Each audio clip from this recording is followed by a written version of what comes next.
세력들인데요. 일본 내에 이런 극우 세력의 민낯이 담긴 다큐멘터리 영화 주전장의 개봉을 앞두고 오늘 미키 데자키 감독이 내한했습니다. 데자키 감독은요, 일본군 위안부 문제를 숨기려고 하는 일본 극우 세력의 실체를 한국, 미국, 일본 3개국을 넘나들며 3년 동안 추적했다고 해요. 이 영화에서는 위안부의 존재 자체를 부정하는 일본 극우 세력 등 30여 명의 인터뷰가 담겼습니다. 그중 일부를 지금 영상으로 볼 건데요. 미리 말씀드리자면 굉장히 충격적입니다. 마음의 준비를 좀 하시고요. 영화 속 극우 세력의 허황된 주장들을 함께 보시죠. 또 마음의 준비를 해야 됩니까? 日本人は、ほとんどこんな問題は嘘だろうとあんまり信じてる人はもういないと思うんですよね。慰安婦のおばあさんの証言しかないわけです。今となっては何の証拠もないわけですから。でもその証言も二転三転してるわけですよね。 They were not sex slaves.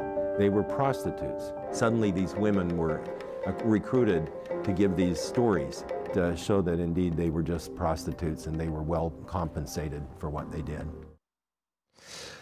그 일본에서도 저렇게 생각하는 사람들이 많아요? 저 사람들만 저렇게 생각하는 건가요? 많다고는 볼 수 없는데요. 이들은 굉장히 일본 내에 뿌리 깊게 자리하고 있다고 볼 수 있습니다.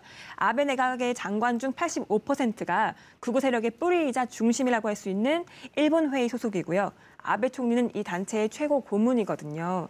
그래서 이런 막말을 하는 극우 인사들이, 그러니까 이런 막말하는 사람이 많지는 않지만 일본의 정치판을 휘어잡고 있다는 뜻이겠죠. 그리고 이들 정치 세력의 배경에는요, 일본 제국은 절대로 틀릴 수 없고 항상 올바르다는 야스쿠니 역사관이 있습니다. 일본은 현재까지도 야스쿠니 신사에 사형 선고를 받은 A급 전범들을 신으로 추앙하며 안치하고 있는데요. 그래서 이들은 일말의 인권 감각, 역사적 사실은 외면한 채 일본군 위안부 문제에 있어서도 본인들은 한 점 부끄러움이 없다며 잘못을 부인하고 있는 겁니다. 예.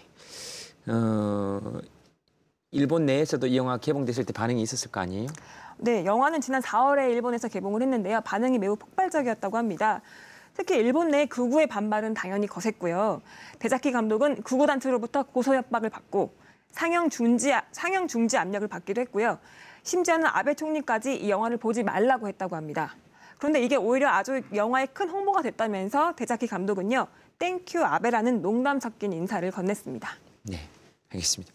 요즘 뭐 일본과의 관계가 워낙에 이렇게 많이들 이야기가 돼서요. 근데 또 뭐 한일 간의 젊은이들은 여전히 교류를 이어나가고 있을 거고, 또 시민들은 시민들대로 여러 가지 이야기들을 하고, 정치권에서 또 여러 가지 이야기들을 하는데 요즘은 자꾸 시민들을 가르치려고 하네요. 그죠? 그러니까 한국이나 일본이나 이렇게 시민과 정치권의 생각이 다른 것인지 잘 모르겠습니다. 알겠습니다. 잘 한번 지켜봐야죠. 뭐.